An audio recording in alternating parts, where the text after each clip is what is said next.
জমি দেওয়ার নামে লক্ষাধিক টাকা। ডোমজুড়ে প্রমোটারের বিরুদ্ধে প্রতারণার অভিযোগ, টাকা ফেরতের দাবিতে সরব বাসিন্দারা। ডোমজুড়ের সাপুইপাড়া বসুকাটি গ্রাম পঞ্চায়েত এলাকায় প্রমোটার সুজনকান্তি দেওয়ানজির বিরুদ্ধে জমি দেওয়ার প্রতিশ্রুতি দিয়ে এক দরিদ্র মাছ বিক্রেতার কাছ থেকে কয়েক লক্ষ টাকা নেওয়ার অভিযোগ উঠেছে। অভিযোগকারীদের দাবি, কয়েক বছর আগে একটি জমি দেখিয়ে সেটি রেজিস্ট্রি করে দেওয়ার আশ্বাস দিয়ে টাকা নেওয়া হয়। পরে জানানো হয় বাকি টাকা পরিশোধ করলেই জমির রেজিস্ট্রি হবে। কিন্তু অভিযোগ, যে জমি দেখানো হয়েছিল সেটি বুক সমান জল ও জঙ্গলে ভরা। দীর্ঘ সময় কেটে গেলেও জমির কোনো বৈধ কাগজপত্র বা রেজিস্ট্রি করা হয়নি। এরপর ক্ষতিগ্রস্ত পরিবারটি জমি না নিয়ে টাকা ফেরত চাইলে অভিযোগ অনুযায়ী প্রমোটার বলেন তারা কোনো টাকা দেননি এবং টাকা দেওয়ার প্রমাণ দেখাতে হবে। অভিযোগকারী দরিদ্র মাছ বিক্রেতার বক্তব্য, তখন কোনো কাগজ দেওয়া হয়নি, আমরা সাদাসিধে মানুষ, এত কিছু বুঝিনি, বিশ্বাস করেই টাকা দিয়েছিলাম।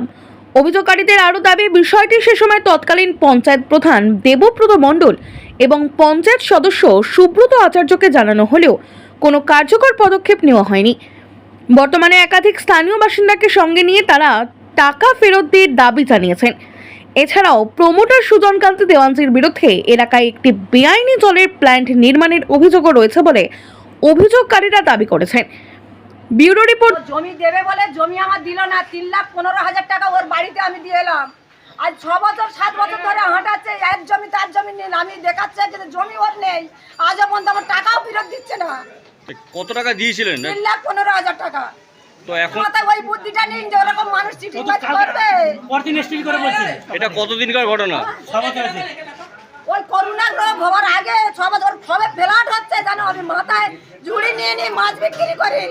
আমার সবাই তো জানে আমি মাছ বিক্রি করি। আমাকে কি করে আমার টাকাটা চাইছি, বলি বাবা আমার টাকাটা দে, টাকা আমার দিল না। আর উল্টে ভাষা আমাকে বলেছে জানো। কি বলে? সে ভাষা আমি বলতে পারবো না। সবাই ঘরে আমার ছেলে মেয়ে সবাই আছে। ও আমার ভাষা বলে আমার কাকি কাকি করে ডাকে, ভাষাটা বলেছে এমন জানো। তো আপনারা এটা কোন জমি? আমি জানিছিলাম এইখানে কয়েকজনকে বলেছিলাম। ওই বাপন বলে ছেলেটা ছিল যে এখানকার। বাপন কে? ওই কালীবাবুর গলিতে থাকে যে বাপন মেম্বার হয়েছিল। আমি জানিছিলাম, বলি দাদা এরকম টাকা আমার এরকম নিয়েছে, তোমরা টাকাটা ঠিক করতে হবে না। আমার ছিল না, বললাম বলে এইসব ব্যাপার আর মাথা গলাবো না। তোমার টাকা খাইছি না। আপনার নাম? আমার নাম লতা রং।